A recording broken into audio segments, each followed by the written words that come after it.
Hello, I'm Adam Newman. This is my official YouTube channel. Please subscribe and support the Young and the Restless Spoilers. Welcome back to our channel. It is a beautiful, drama-filled day in Genoa City, and we have an absolute mountain of chaos to unpack today. Grab your coffee, your wine, or whatever you need to cope, because the latest developments have left me completely speechless, and we are diving deep into every single detail right now. I am literally typing this at 2 in the morning because I cannot sleep after watching what just went down between Victor Newman and Phyllis Summers. I mean, are we actually serious right now? I am shaking. I have been watching this show for years, and just when you think you have Victor completely figured out, he pulls something so ridiculously unhinged and manipulative that you just have to sit back and applaud the sheer audacity of it all, or scream into a pillow. Honestly, I'm doing a little bit of both. Victor Newman just walked right into Phyllis's office, praised her for having a spine, and handed her a whole entire company. He just gave her arabesque, just like that. After everything they have been through over the last few weeks, he just hands her the keys to a corporate empire. Let's back up for a second because I feel like I am losing my mind and I need to know if anyone else is seeing the absolute hypocrisy. Am I the only one who remembers that Victor was literally trying to send Phyllis to a federal prison like 5 minutes ago? He had that whole insane AI email frame-up going on. He let Christine Blair take the fall and get arrested in open court, which was an iconic moment, by the way. Sorry, Bug fans, but I loved it. And he was perfectly fine watching Phyllis squirm and lose her mind. He backed her into a corner, he isolated her from Michael Baldwin and Lauren, and he was torturing her. And now he's playing Santa Claus? But you know what? Because it is Victor Newman we are talking about, there is always a massive manipulative catch. And right now, that catch is named Kane Ashby. I know some people are loving this Kane resurgence and the drama he brings, but personally, I am so incredibly here for Victor deciding to utterly destroy him. Let's look at the facts. Kane built Arabesque, yes. He turned that conglomerate into a massive powerhouse. But let's not pretend he did it with clean hands. He built it with a whole lot of help from Colin Atkinson's highly questionable, dirty funds. And what is Kane doing right now? He is running around Genoa City ruthlessly blackmailing Lily Winters for control of Chancellor Winters just because he happens to be a bone marrow match for a dying Malcolm. It is disgusting. He is holding a man's life hostage for corporate power. So Victor is looking at Kane, looking at Arabesque, and deciding to hit Kane where it hurts the absolute most.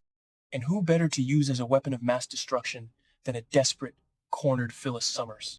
Let's talk about the scene itself, because the psychological tension was palpable. Phyllis is in her office, packing up her things, fully believing she has lost everything. She's talking to her own portrait, which is peak Phyllis behavior. Let's be real, screaming about how she will never, ever give up. She is cornered, she is terrified, she is facing serious criminal charges because Victor backed her into a wall with that fake evidence. And then the mustache just waltzes in. He doesn't apologize. Of course not. Victor never apologizes. He actually compliments her for standing up to him. You got gumption, Phyllis. And then he hands her Arabesque. It is the most toxic, manipulative, brilliant, corporate move I have ever seen on this show. He is using her deep hatred for Kane to fuel his own vendetta, and he knows she will take the bait because she has no other choice. But wait, I am getting ahead of myself. Because we cannot talk about Victor's master plan without talking about the absolute elephant in the room. Matt freaking Clark. I can't believe they did this. I really can't. Matt Clark is working for the Newmans? After what he did to Nick in Las Vegas? He got Nick hooked on fentanyl and cocaine. He faked Nick's death. He locked him in a storage unit to die. He terrorized Sharon and Noah. And now Victor has him living at the Newman Ranch? Because he has amnesia? And supposedly saved Nick's life at the last second? I am screaming. How is this real life in Genoa City? Okay, back to the point. As much as I violently hate Matt Clark the character, I have to give major props to Roger Howe. His acting as this third version of Matt is completely off the charts. He is delivering an Emmy-worthy performance, hands down. He plays the smug, calculating, sadistic villain so perfectly. But now he is playing this blank slate amnesiac who is just eager to please Victor and make amends? It is brilliant. If you can suspend your disbelief for a second, and as longtime soap fans, we do that every single day, it is a fascinating plot choice. Victor actually believes Matt's memory loss is real. Victor is protecting him. It creates this insane psychological barrier where Nick can't even get revenge because Matt doesn't remember what he did. Nick is literally trying to cure his abuser's amnesia just so he can punch him in the face with a clear conscience. You cannot write better soap opera drama than this. So Victor is using Matt to spy on Kane and befriend him, while simultaneously giving Arabesque to Phyllis to distract Kane from the business side. It is a two-pronged attack, using two people Victor considered his mortal enemies just a few weeks ago. I mean, the absolute audacity of Victor Newman to orchestrate this unholy alliance? He has Matt Clark and Phyllis Summers acting as his personal attack dogs against Kane Ashby. Remember when Victor tried to control Phyllis in the past? Yeah, didn't work then either. But this time, he is giving her exactly what she wants. Power, a massive distraction, and a target she already despises. It is a match made in corporate hell, and I am absolutely devouring every second of it. And let's talk about what this means for Phyllis as a character. I am so emotional about this because Michelle Stafford is just a goddess on screen.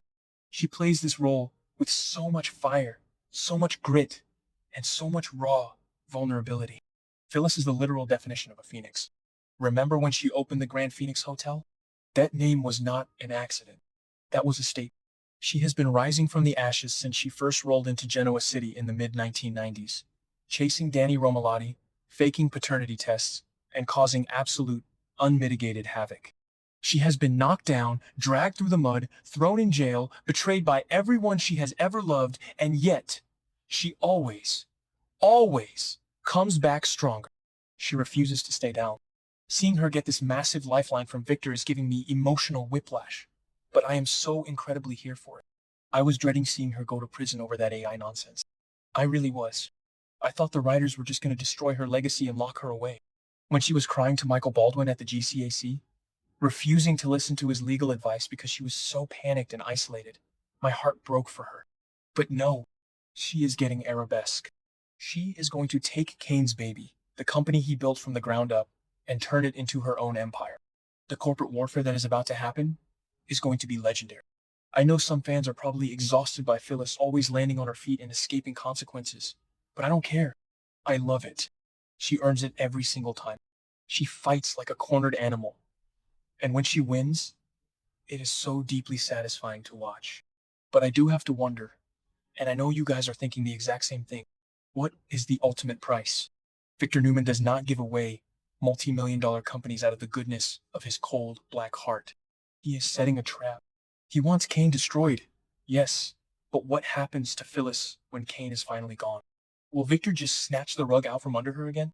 Will he use those fake AI emails to blackmail her into giving the company back to Newman Enterprises once the dirty work is done? And what about Matt Clark? There is no way that man's amnesia is 100% real. He is a textbook psychopath. He is playing Victor, he is playing Nick, and the second he gets what he wants, he is going to turn on all of them. I am terrified for Sharon, who is currently living in sheer terror knowing her abuser is sleeping a few acres away. I am terrified for Nick, whose addiction issues are spiraling out of control. And honestly, I'm a little terrified for Phyllis too. So yeah, I am a complete mess over this episode, and I just needed to vent to people who actually understand the history of this show. The writing is firing on all cylinders right now. We have corporate espionage. We have fake, or maybe real, amnesia. We have Victor pulling strings like the terrifying puppet master he is. And we have Phyllis Summers ready to burn the world down from the CEO chair of Arabesque. Am I the only one who thinks Kane doesn't stand a chance in hell? Lily better watch her back too, because if Kane goes down in flames, he might just try to take Chancellor Winters down with him. I need to know what you guys think about this, because my group chat is completely silent right now and I am bursting at the seams with theories. Drop your thoughts, your fears, and your predictions, because Genoa City is about to explode and we are sitting right in the front row.